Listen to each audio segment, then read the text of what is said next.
পুরুষোত্তম মাস বা অধিক মাস সনাতন ধর্মে ভগবান বিষ্ণু বা কৃষ্ণের পরম কৃপা লাভের সবচেয়ে পবিত্র ও আধ্যাত্মিক মাস হিসাবে গণ্য হয়।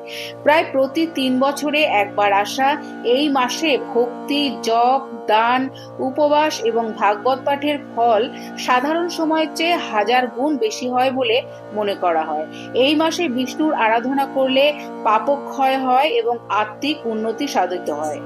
আজকের এই ভিডিও থেকে আমরা জেনে নেব এবছর অর্থাৎ ইংরেজি 2026 সাল আর বাংলা 1433 বঙ্গাব্দে এই পুরুষোত্তম মাস কবে, ব্রত পালনের নিয়ম কি আছে, কি কি নিষেধ, কি কি গ্রহণযোগ্য, এই মাসে কি কি করবেন, তার সঙ্গে আরো জেনে নেব জপ, পূজা ও প্রণাম মন্ত্র।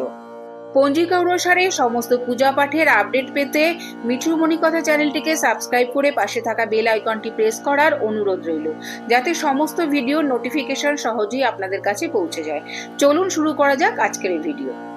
প্রথমেই জেনে নেব এবছর অর্থাৎ 2026 সাল আর বাংলা 1433 বঙ্গাব্দে এই পুরুষোত্তম মাস কবে থেকে শুরু হয়েছে এবং কবে শেষ হবে।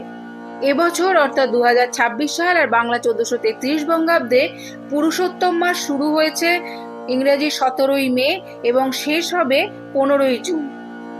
এবার জেনে নেব ব্রত পালনের নিয়ম কি রয়েছে। যেহেতু ভগবান বিষ্ণুর আরাধনার জন্য এই মাস অত্যন্ত পবিত্র, তাই কিছু নিয়ম মেনে এই ব্রত পালন করা অত্যন্ত জরুরি। প্রথম যে কাজটি করতে হবে সেটি হলো দৈনিক আরাধনা, অর্থাৎ প্রতিদিন সকাল সন্ধ্যায় ভগবান বিষ্ণু বা কৃষ্ণের পূজা করুন। তুলসী পাতায় নারায়ণকে পূজা করা অত্যন্ত শুভ। এর পরের কাজটি হলো মন্ত্র জপ।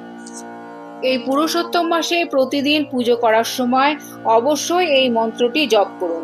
ওং নমো ভগবতে বাসুদেবায় বা রাধা কৃষ্ণের নাম জপ করুন। এরপর হলো সাত্বিক আহার, অর্থাৎ এই সময় পেঁয়াজ, রসুন ও আমিষ খাবার সম্পূর্ণ বর্জন করুন। আতপ চাল, ঘি, মুগ ডাল, সন্দক লবণ দিয়ে দিনে একবার হবিষ্যান্ন গ্রহণ করা সবচেয়ে ভালো। পরের কাজটি হলো দান ও ব্রত।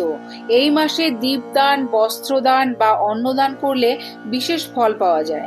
সম্ভব হলে পুরো মাস উপবাস বা সংযমী আহার গ্রহণ করুন। এই সময় শাস্ত্র পাঠ অর্থাৎ শ্রীমদ্ ভাগবতম ও ভগবদ গীতা পাঠ করুন। এরপর হলো পরিক্রমা। এই সময় সম্ভব হলে মন্দির বা পবিত্র স্থানে পরিক্রমা করুন। এই সময় কোন কাজগুলি একেবারেই করবেন না।